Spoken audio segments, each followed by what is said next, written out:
नमस्कार, current affairs की इस वीडियो में आपका स्वागत है। 8 नवंबर 2023 से लेकर 10 नवंबर 2023 तक के करंट अफेयर्स को हम लोग देखेंगे, जो कि सभी परीक्षाओं के लिए उपयोगी है। तो सबसे पहला प्रश्न है आपके लिए, किस देश के विश्वविद्यालय ने गांधीनगर में गिफ्ट सिटी में एक अंतर्राष्ट्रीय परिसर स्थापित करने का निर्णय लिया है और ऐसा करने वाला वह पहला विदेशी विश्वविद्यालय बन गया है? कौन सी ऐसी यूनिवर्सिटी है? ऑप्शन है आपके पास ऑस्ट्रेलिया, संयुक्त राज्य अमेरिका, ब्रिटेन और जापान। तो आपको बताना है कि university of which country has become the first foreign university to set up an international campus at GIFT city in Gandhinagar. तो इसका उत्तर होगा Australia.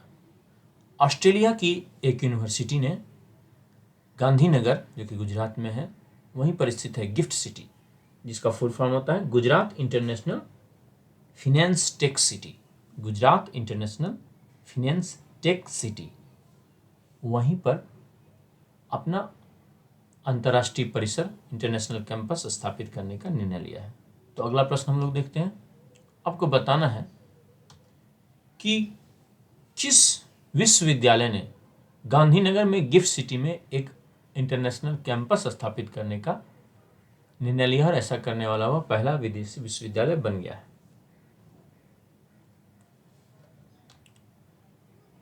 University of New South Wales, Deakin University, University of Melbourne या University of Sydney? तो इसका उत्तर होगा Deccan university. Deccan university, जो कि ऑस्ट्रेलिया की यूनिवर्सिटी है, it has become the first foreign university to set up an international campus at GIFT city, Gujarat international finance tech city in Gandhinagar. तो डेकिन यूनिवर्सिटी को आप याद रखेंगे। अगला प्रश्न, which country withdrew from the conventional armed forces in Europe treaty? किस देश ने यूरोप में पारंपरिक सशस्त्र बल संधि को तोड़ने का निर्णय लिया है? ऑप्शन आपके पास 4 हैं। यूक्रेन, रशिया, यूके, ब्रिटेन भी जिसे कहते हैं, डी लिथुआनिया। तो इसका उत्तर होगा रूस। रूस ने conventional armed forces in Europe, CFE treaty के नाम से जिसे जानते हैं, से अपने आप को वापस ले लिया है, विड्रॉ कर लिया है। और इसका कारण यही है कि यूक्रेन और रूस के बीच एक लंबा विवाद चल रहा है अभी भी। तो हम लोग इस conventional armed forces in Europe treaty के बारे में जान लें। तो इस पे हस्ताक्षर हुआ था 1990 में ही, लेकिन यह 1992 में फोर्स में आया, 1992 में यह लागू हुआ। और यह नाटो और वार्सा पैक्ट के देशों के बीच यह संधि हुई थी। नाटो अर्थात नॉर्थ अटलांटिक ट्रीटी ऑर्गेनाइजेशन, जो कि अमेरिका और उसके समर्थक यूरोपीय देशों की संधि थी, सैन्य संधि। और वार्सा पैक्ट जो थी वह रूस यानी सोवियत संघ और उसके जो कॉमनवेल्थ से जो उसके जो रिपब्लिक्स थे उनकी बीच एक सैन्य संधि थी। लेकिन वार्सा पैक्ट तो पहले ही समाप्त हो गया। उसके बाद नाटो के देशों ने मिलकर 1999 में इस संधि को फिर से रिवाइज किया और अभी नाटो ने भी अब निर्णय ले लिया है कि वह भी इसे अभी सस्पेंड कर रही है, यानी इसको लागू करने से वह भी अभी इनकार कर रही है। इस संधि पर इसलिए हस्ताक्षर हुए थे क्योंकि कोल्ड वार चल रहा था अमेरिका और सोवियत संघ के बीच में, यानी एक युद्ध की जैसी स्थिति चल रही थी। कन्वेंशनल युद्ध के बजाय युद्ध के जैसी तनातनी की स्थिति चल रही थी। और उस समय यूरोप में सुरक्षा और स्थायित्व के लिए यह संधि की गई थी। अर्थात इस संधि का मुख्य उद्देश्य यह था कि यूरोप में जो सशस्त्र बल हैं उनकी तैनाती से संबंधित एक ऐसी संधि की जाए जिससे कि सीमा पर जो है वह शांति बनी हुई रहे। अगला प्रश्न, who is the chairperson of the ethics committee of Lok Sabha? Lok Sabha की आचार समिति के अध्यक्ष कौन है? महुआ मोइत्रा, विनोद सोनकर, निशिकांत दुबे, जय अनंत देहाद राय? तो इसका उत्तर होगा विनोद सोनकर। विनोद सोनकर लोकसभा की आचार समिति के अध्यक्ष हैं और यह जो है यह समिति ही निर्णय ले रही है कि अगर किसी सदस्य पर कोई नैतिकता से विपरीत कार्य करने का आरोप लगता है तो उस पर यह समिति निर्णय लेती है। और इस समिति ने निर्णय लिया है कि महुआ मोइत्रा को, जो कि लोकसभा में टीएमसी की, तृणमूल कांग्रेस की सांसद है, को सदस्यता से वंचित कर दिया जाए, क्योंकि महुआ मोइत्रा ने लोकसभा में पैसे लेकर प्रश्न पूछे, ऐसा उन पर आरोप लगा और एथिक्स कमेटी इस आरोप को सही मान रही है। निशिकांत दुबे ने ही उन पर यह आरोप लगाए थे और इसमें उन्हें कई लोगों ने एविडेंस, साक्ष्य प्रदान किए थे। अब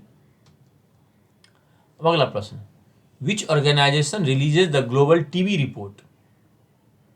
ग्लोबल टीबी रिपोर्ट कौन सा संगठन जारी करता है? तो ऑप्शन है आपके पास ए यूएनओ, संयुक्त राष्ट्र संघ, B WHO, C Oxfam, D Red Cross. तो इसका उत्तर होगा WHO, World Health Organization global TB report जारी करता है। अगला प्रश्न, as per the global TB report which country reports the most number of TB cases? Global TB report के अनुसार किस देश में टीबी के सबसे अधिक मामले दर्ज किए गए हैं? ए इंडिया, बी पाकिस्तान, सी सूडान, डी बांग्लादेश। तो इसका उत्तर होगा भारत। भारत में टीबी के सर्वाधिक मरीज जो हैं वो पाए जाते हैं। अगला प्रश्न, India accounts for how many percentages of global TB cases? Bharat वैश्विक टीबी मामलों के कितने प्रतिशत के लिए जिम्मेदार है? ए 20%, बी 27%, सी 15%, डी 6%। तो इसका उत्तर होगा 27%। भारत वैश्विक टीबी मामलों के 27% के लिए जिम्मेदार है। कितने प्रतिशत के लिए जिम्मेदार है? 27% के लिए। तो ग्लोबल टीबी रिपोर्ट के अनुसार जो है विश्व में लगभग 7.5 मिलियन लोग जो हैं, लगभग 7.5 मिलियन लोग, यानी लगभग 75 लाख लोग जो हैं वो टीबी के मरीज हैं। और भारत में विश्व में सर्वाधिक टीबी के मरीज हैं और विश्व के 27% मरीज जो हैं वो भारत में ही हैं। अगर देखा जाए संख्या में तो लगभग 28 लाख टीबी के मरीज भारत में हैं और इनकी जो मृत्यु दर है वह भी काफ़ी अधिक है, 12% है। भारत में टीबी से मरने वालों की जो संख्या है वह करीब करीब 3,42,000 है। अब टीबी के बारे में हम लोग जान लें तो टीबी को व्हाइट डेथ के भी नाम से जानते हैं, क्षय रोग के नाम से भी जानते हैं, और क्योंकि कंजम्पशन के नाम से जानते हैं अंग्रेजी में, इसे क्षय रोग ही कहते हैं ऐतिहासिक रूप से। यह एक संक्रामक रोग है और इसका कारण है एक बैक्टीरिया, जो कि 24 मार्च 1882 को उसके बारे में पता चला और डॉक्टर रॉबर्ट कोच ने उस बैक्टीरिया की खोज की थी।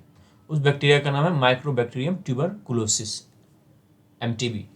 इसी बैक्टीरिया के कारण यह बीमारी होती रहे और 24 मार्च 1882 तक लोगों को यह पता नहीं था कि इस बैक्टीरिया के कारण यह बीमारी हो रही है। डॉक्टर रॉबर्ट कोच ने इस बैक्टीरिया की खोज की, यह भी बहुत महत्वपूर्ण जानकारी है। आमतौर पर यह फेफड़ों को प्रभावित करता है, लेकिन शरीर के अन्य अंग भी टीबी से प्रभावित होते हैं। तो याद रखना है, टीबी से शरीर के अन्य अंग भी प्रभावित होते हैं। अधिकांश संक्रमण में कोई लक्षण नहीं दिखता है और इसलिए ऐसे केसों को जो है लेटेंट टीबी कहा जाता है। ऐसे मरीजों को, जो एक्टिव टीबी वाले मरीज होते हैं उनको कई सारे लक्षण उभरते हैं, जैसे खून के साथ जो है बलगम कफ खांसी आता है, पुरानी खांसी रहती है, बुखार रहता है, रात में पसीना आता है और वजन जो है वो कम होने लगता है। इसके बाद जो अन्य अंगों के जो टीबी के संक्रमण होते हैं उनमें लक्षण कई सारे उभरते हैं। टीबी को तपेदिक के नाम से भी जानते हैं। तो यह हवा के माध्यम से फैलता है और यह जो एक्टिव मरीज होते हैं उनसे दूसरे व्यक्ति को, स्वस्थ व्यक्ति को फैलता है, क्योंकि ये जो एक्टिव मरीज होते हैं जब वो खांसते, थूकते, बोलते या छींकते हैं तो उनके मुंह से बैक्टीरिया बाहर निकलता है और फिर वो बैक्टीरिया स्वस्थ व्यक्ति को भी बीमार कर देता है। जो लेटेंट टीबी वाले होते हैं, जिनमें लक्षण नहीं उभरे हुए रहते हैं, वो बीमारी नहीं फैलाते हैं। सक्रिय संक्रमण वाले जो होते हैं वो आमतौर पर HIV एड्स वाले लोग और धूम्रपान करने वाले लोग जो हैं अधिक होते हैं, उनमें अधिक सक्रिय संक्रमण होता है। टीबी की जांच के लिए एक्सरे की जाती है। इसके अलावा जो है बॉडी फ्लूइड्स का भी टेस्ट लिया जाता है। जो छुपी हुई टीबी है, जिसे लेटेंट टीबी कहते हैं, अव्यक्त तपेदिक कहते हैं, उसके लिए, उसका पता लगाने के लिए ट्यूबरक्यूलिन स्किन टेस्ट या ब्लड टेस्ट किया जाता है, और इसकी रोकथाम के लिए बैसिलस कैलमेटे ग्यूरिन बीसीजी का टीका लगाया जाता है। बैसिलस कैलमेटे ग्यूरिन में बीसीजी का टीका लगाया जाता है। और इसके लिए जो है, जो खुराक है, वह खुराक नियमित खुराक लेनी चाहिए, पर्याप्त मात्रा में खुराक लेनी चाहिए। अदरवाइज क्या होता है टीबी से, अदरवाइज टीबी जो है वो डीआर टीबी में, ड्रग रेजिस्टेंट टीबी में बदल जाता है। और फिर उसके बाद भी अगर सही से खुराक नहीं ली जाए, दवा की खुराक सही नहीं ली जाए, तो एमडीआर हो जाता है, मल्टी ड्रग रेजिस्टेंट टीबी हो जाती है। अब हम लोग देखते हैं अगला प्रश्न। Euclid mission is associated with the following agency. Euclid mission निम्नलिखित में से किस एजेंसी से जुड़ा हुआ है? NASA, ESA, ISRO, JAXA. JAXA जापानी स्पेस एजेंसी। किससे जुड़ा हुआ है यूक्लिड मिशन? तो यह जुड़ा हुआ ईएसए, यूरोपियन स्पेस एजेंसी।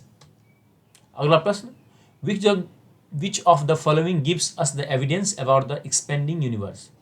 निम्नलिखित में से कौन हमें विस्तारित ब्रह्मांड के बारे में सबूत देता है कि ब्रह्मांड फैलता जा रहा है? इसके बारे में कौन हमें सबूत देता है? Red shift, blue shift, orange shift, violet shift. तो इसका उत्तर होगा रेड शिफ्ट। इसके बारे में हम लोग आगे जानेंगे। तो यूक्लिड मिशन के बारे में हम लोग थोड़ा जान लेते हैं कि यूक्लिड मिशन जो है वो एक क्या है? यूक्लिड क्या है? एक वाइड एंगल टेलीस्कोप है। इसमें 600 मेगापिक्सल का कैमरा लगा हुआ है, एक नियर इंफ्रारेड स्पेक्ट्रोमीटर लगा हुआ है और एक फेटोमीटर लगा हुआ है। जुलाई 2023 में यूरोपीय अंतरिक्ष एजेंसी, यूरोपियन स्पेस एजेंसी ने इसे लॉन्च किया था। इसका उद्देश्य है ब्रह्मांड का 3D नक्शा बनाना, और ऐसा नक्शा बनाने का यह पहला प्रयास होगा। यूक्लिड जो है वह क्या करेगा? वह ब्रह्मांड के विस्तार का पता लगाएगा, ब्रह्मांडीय जो संरचना है, वहाँ जो सेलेस्टियल बॉडीज हैं उनके निर्माण के इतिहास की जांच करेगा, और इसके लिए यह आकाश गंगाओं के रेड शिफ्ट को मापेगा। अब आकाश गंगा और ब्रह्मांड जो है वह क्या चीज से बने हुए हैं? डार्क मैटर और डार्क एनर्जी से बने हुए हैं। डार्क मैटर जो है वह आकाश गंगा का मुख्य बनाने वाला मटेरियल है, मैटर है, और डार्क एनर्जी जो है उसी के कारण जो है ब्रह्मांड का तेजी से विस्तार हो रहा है। तो एनर्जी से विस्तार हो रहा है और मैटर से निर्माण हुआ है आकाश गंगा का। नासा का अनुमान है कि ब्रह्मांड का 68% हिस्सा जो है वह डार्क एनर्जी है और 27% हिस्सा जो है वह डार्क मैटर है। तो यूक्लिड ने कई सारे चित्र भेजे हैं, इसी कारण ये न्यूज में था, और इसी कारण यूक्लिड के बारे में हमें जानना जरूरी है। यूक्लिड ने ये भेजा है हॉर्स हेड नेबुला। ये देखिए घोड़े के सिर जैसा नेबुला है, उसके बारे में भेजा है। ये ब्रह्मांड में यह क्या है? यह गैस और छोटे छोटे कणों का जो है वह क्या है? एक संरचना है, तो उसे नेबुला कहते हैं, हॉर्स हेड नेबुला इसे कहते हैं। फिर इसने यूक्लिड ने भेजा है स्पाइरल गैलेक्सी IC342। मिल्की वे गैलेक्सी के तरह जैसा दिखता है, देखिए IC342 है गैलेक्सी का नाम, स्पाइरल गैलेक्सी है। इस संरचना को स्पाइरल कहते हैं। इसके अलावा इसने भेजा है NGC 6822 गैलेक्सी के व्यू को भी भेजा है, और इसने भेजा है पर्सस क्लस्टर ऑफ गैलेक्सीज। यहाँ कई सारे ब्रह्मांड है, उनके क्लस्टर को इसने भेजा। क्लस्टर है, एक समूह है कई सारे ब्रह्मांडों का, उसका भी चित्र इसने भेजा है। तो अब हम लोग जान लेते हैं रेड शिफ्ट के बारे में, जिससे कि पता चलता है कि ब्रह्मांड का विस्तार हो रहा है। तो देखिए डॉपलर इफेक्ट के बारे में हम लोग जितना जानते हैं उससे क्या होता है? डॉपलर इफेक्ट में जब कोई गाड़ी आपके नज़दीक आती है तो आपको क्या लगता है? आपको लगता है कि उसकी आवाज़ जो है वो तेज हो गई है, पिच जो है उसकी तेज हो गई है, और जब वो दूर जाती है तो हल्की हो जाती है। तो डॉपलर इफेक्ट जो है, जो प्रकाश हो या ध्वनि हो, दोनों वेव हैं, दोनों पर ही काम करता है, दोनों के बारे में ही व्याख्या करता है। लेकिन जहाँ प्रकाश के बारे में क्या होता है कि जहाँ ध्वनि के बारे में जो उसके जो फ्रीक्वेंसी में जो परिवर्तन होता है, आवृत्ति में जो परिवर्तन होता है, वह पता चलता है पिच में परिवर्तन से। यानी जो यह आभासी परिवर्तन लगता है कि कोई नज़दीक से आ रहा है तो बड़ी तो आवाज़ उसकी बड़ी हो गई, और दूर चली गई तो उसकी आवाज़ छोटी हो गई। ऐसा तो होता नहीं, वो सेम ही फ्रिक्वेंसी से करते रहता है एम्बुलेंस या कोई भी गाड़ी। और इसी प्रकार जो है लाइट के मामले में, नहीं प्रकाश के मामले में, जो ये जो फ्रीक्वेंसी में चेंज होता है उसका पता चलता है रंग में परिवर्तन से। जो रोशनी आ रही होती है उसके रंग में परिवर्तन से।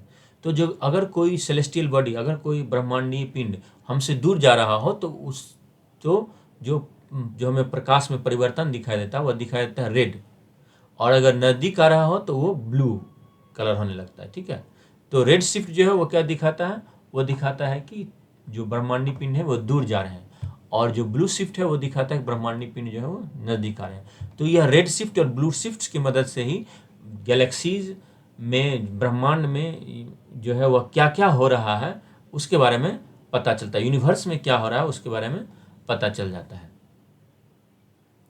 अब इसके बारे में पता कैसे चलता है, तो देखिए, जब भी प्रकाश जो है वह जिस भी मीडियम से गुजरेगा, जैसे वह हाइड्रोजन से गुजरे, हीलियम से गुजरे, जिस भी माध्यम से वो गुजर रहा होगा, उसमें क्या होता है कि उसका एक स्पेक्ट्रम बनता है। ये इसे ही स्पेक्ट्रम कहते हैं, इलेक्ट्रोमैग्नेटिक स्पेक्ट्रम भी इसे कहते हैं। इस स्पेक्ट्रम बनता है, और इस स्पेक्ट्रम में जब उसे डिटेल में देखा जाता है तो ये जो होता है, ये जो काली काली धारियां दिख रही हैं, इस एरिया में क्या होता है, प्रकाश के उन क्षेत्रों को अवशोषित कर लेता है। उन जो स्पेक्ट्रम में जो वो रंग होते हैं उस कुछ हिस्सों को अवशोषित कर लेता है। दिख रहे हैं जगह जगह ये काली काली धारियां हैं, तो ये एक तरह से कहलाते हैं एब्जॉर्प्शन जोन कह सकते हैं आप।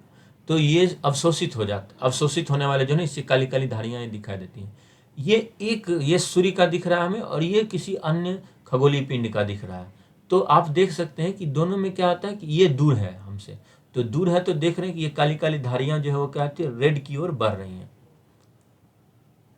तो ये जो शिफ्ट हो रहा है काली काली धारियों का, इसी से पता चला लेते हैं वैज्ञानिक कि थोड़ा और अच्छा विश्लेषण होता है, तो सरलीकरण के लिए मैं समझा रहा हूँ कि यह जो ब्रह्मांडीय पिंड है वो हमसे दूर जा रहा है या नज़दीक जा रहा है। अगर ये नीले की तरफ बढ़ते हैं तो पता चलता है कि नज़दीक आ रहा है, और तो कई बार क्या होता है कि बहुत ही धुंधला क्षेत्र है ब्रह्मांड में और वहाँ पर कुछ दिखाई नहीं दे रहा है, तो भी अगर लाइट आ रहा हो और लाइट का जो रेड शिफ्ट ब्लू शिफ्ट अगर पता चलता है तो उससे पता चल जाता है कि चीज़ें जो कोई ब्रह्मांडीय पिंड जो है, कोई मान लीजिए कोई भी प्लानेट है बहुत दूर में, वो आगे पीछे हो रहा है, वो कभी रेड शिफ्ट कर रहा है कभी ब्लू शिफ्ट दिखा रहा है उसमें, तो इससे पता चलता है कि वो नज़दीक आ रहा है और दूर जा रहा है। तो किसी चीज़ के अगल बगल वो घूम रहा है, आगे पीछे कर रहा है, तो इससे पता चलता है कि वो हो सकता है ग्रह हो जो कि, और उसके रेड शिफ्ट और ब्लू शिफ्ट का पता करके पता चल जाता है कि वो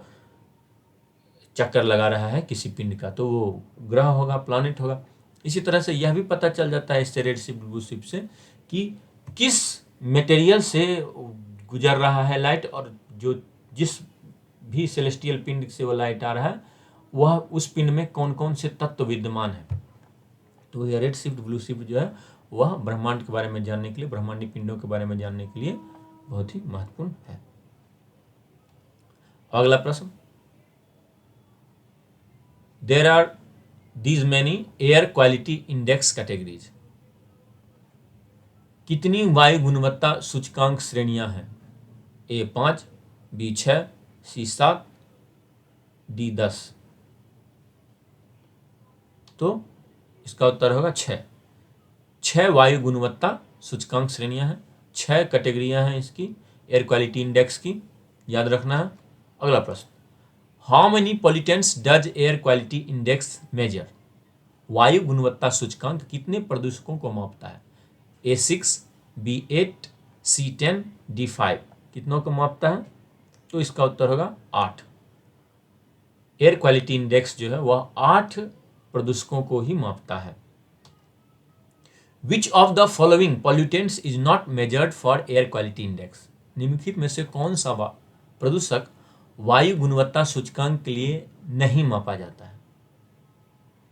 किसे नहीं मापा जाता? ऑप्शन है आपके सामने, PB, दूसरा ऑप्शन है CO2, तीसरा ऑप्शन है PM2.5, चौथा ऑप्शन है PM10।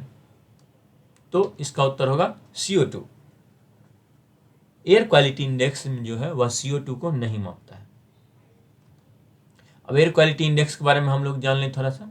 तो एयर क्वालिटी इंडेक्स जो है वह एयर पॉल्यूशन के लेवल्स को मापता है, और इसका उद्घाटन हुआ था 2014 में। National air quality index standard बनाए गए थे 2014 में।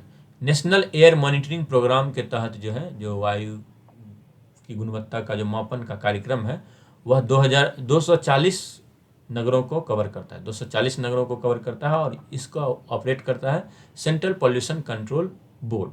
ठीक है, अलग अलग जगह डिवाइस लगे हुए हैं इन शहरों में और उससे पोल्यूशन का अंदाज़ा लगाया जाता है। और इसका विकास किया था Indian institute of technology Kanpur ने, IIT कानपुर ने किया था। इसके 6 कैटेगरीज हैं। 6 कैटेगरीज में कौन कौन से हैं? अच्छा, जिसे गुड कहते हैं, दूसरा है सेटिस्फैक्ट्री, संतोषजनक, तीसरा है मॉडरेट, मध्यम, चौथा है पुअर, खराब, वेरी पुअर, बहुत खराब, और सीवियर और गंभीर है। 6 श्रेणियां हैं और 8 प्रदूषकों की यह जो है वह मापता है, 8 पॉल्यूटेंट्स को यह मापता है। तो PM10, PM2.5, NO2, SO2, CO carbon monoxide, O3 ozone, NH3 ammonia और PB व लेड। तो यहाँ पे हम लोग देख सकते हैं एयर क्वालिटी इंडेक्स में दिया हुआ है, मापक दिया हुआ है कि गुड रहने पे कितना कितना होना चाहिए, क्या होना चाहिए। अब एयर क्वालिटी इंडेक्स जो मापा जाता है उसमें क्या किया जाता है, उसमें देखा जाता है कि 24 घंटे का एवरेज जो है वो कैलकुलेट किया जाता है। लेकिन CO यानी कार्बन मोनोऑक्साइड और O3 ओजोन के मामले में जो है 8 घंटे का ही ये देखा जाता है इसका कॉन्सेंट्रेशन।